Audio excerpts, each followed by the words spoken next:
This channel does not promote any violent, harmful, or illegal activities. All content provided by this channel is meant for an educational purpose only. একটা কথা বলি যে মাঝখানে আপনাদের সেনাপ্রধানকে আমি বলতে শুনছিলাম যেখানে তিনি আওয়ামী লীগকেও বলছেন আপনারা আপনাদের পার্টি গোছান, মানে একটা নির্বাচনের কথা তিনি বলছিলেন। তা আগামী দিনে কি কোনো নির্বাচনের প্রস্তুতি আপনাদের মধ্যে শুরু হয়েছে বা এরকম কোনো পরিবেশ?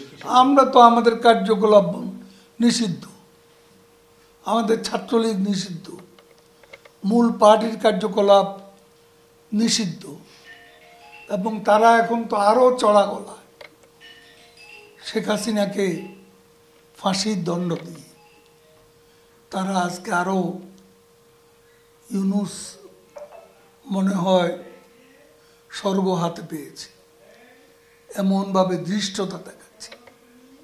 দেখুন আজকে সেভেন সিস্টারের গার্ডিয়ানশিপ নেওয়ার জন্য প্রকাশ্যে ইচ্ছে প্রকাশ করছে। তো এরা কোন পর্যায়ে চলে গেছে? কিরকম আইডিয়াল পরিবেশ হলে আপনারা নির্বাচনে পার্টিসিপেট আদৌ করতে পারেন? বা আইডিয়াল পরিবেশ করতে হবে লড়াই করে অর্জন। তত্ত্বাবধায়ক সরকারের অধীনে? এটা তো তত্ত্বাবধায়ক না, এটা তো হলো অন্তর্বর্তীকালীন সরকার। তত্ত্বাবধায়ক সরকার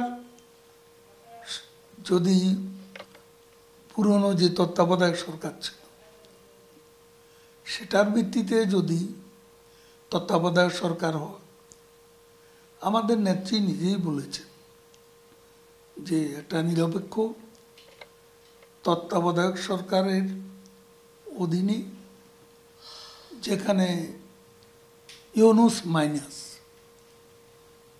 যদি ইলেকশন হয়, আমরা সেই ইলেকশনে যোগ দেওয়ার ব্যাপারে আমাদের ভাবনা চিন্তা আছে। খুব ভালো লাগলো, অনেকক্ষণ কথা বললাম। আমি একদম শেষে এসে একটা কথা বলবো, এটাই আমার শেষ প্রশ্ন। দেখুন, একদিন জাতির আত্মনিয়ন্ত্রণের অধিকারের এই গুরুত্বপূর্ণ প্রশ্নে আন্দোলন শুরু হয়েছিল। এই অবিভক্ত বাংলা ভেঙে পাকিস্তান এবং তারপর ভাষার মর্যাদা, ভাষার লড়াইকে কেন্দ্র করে মুক্তিযুদ্ধ এবং বাংলাদেশ। একটা কথা হচ্ছে যেটা দেখা যাচ্ছে যে গণতন্ত্র কি যথেষ্ট বিকশিত হলো? ধরুন আপনারা যখন ক্ষমতায় ছিলেন বিরোধীরা বাইরে, বিরোধীদের মানে মুখ্য বিরোধী অনেকেই বাইরে। আজকে আবার একটি অন্তর্বর্তীকালীন সরকার, এতদিনের পুরনো আপনারা রাজনীতিক, আপনারা বাইরে। এই যে শাসক বিরোধী কি এক জায়গায় থাকতে পারেন না? এই যে একটা প্রস্ফুটিত গণতন্ত্র, এটা বাংলাদেশ কবে দেখবে? একটা সম্পূর্ণ গণতান্ত্রিক পরিবেশ, কেউ বিরোধিতা থাকতেই পারে, তার জন্য তাকে দেশ ছাড়তে হবে কেন? চড়াই উতরাই অতিক্রম করি আমরা আজকের এই পর্যায়ে এসেছি, এবং পথ আমাদের বিপদ সংকুল, ঝুঁকিপূর্ণ। কিন্তু এই ঝুঁকি, এই অন্ধকার, এই সংকট মোকাবিলা করার মতো আমাদের আপসহীন একজন নেত্রী আছেন। তার নেতৃত্বে তার সহকর্মীরা এবং বাংলাদেশে আমাদের লক্ষ লক্ষ কর্মী বাহিনী প্রস্তুত আছে। আমরা বিশ্বাস করি, লড়াই করি আমরা বিজয় ছিনিয়ে আনব। আপনারা শীর্ষ নেতৃত্ব এখন তো সবাই দেশের বাইরে, দেশের মধ্যে সবাই বাইরে। আপনাকে কে বললো সবাই বাইরে? কিছু কিছু আছে ভিতরে, আর যারা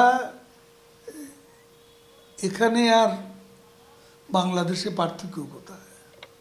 ওখানেও তো আমরা নির্দেশ দিতাম, কর্মসূচিটা পার্টি অফিসে নিয়ে, পার্টি অফিস থেকে আমরা সিদ্ধান্ত নিতাম এবং সেটা ছড়িয়ে দিতাম।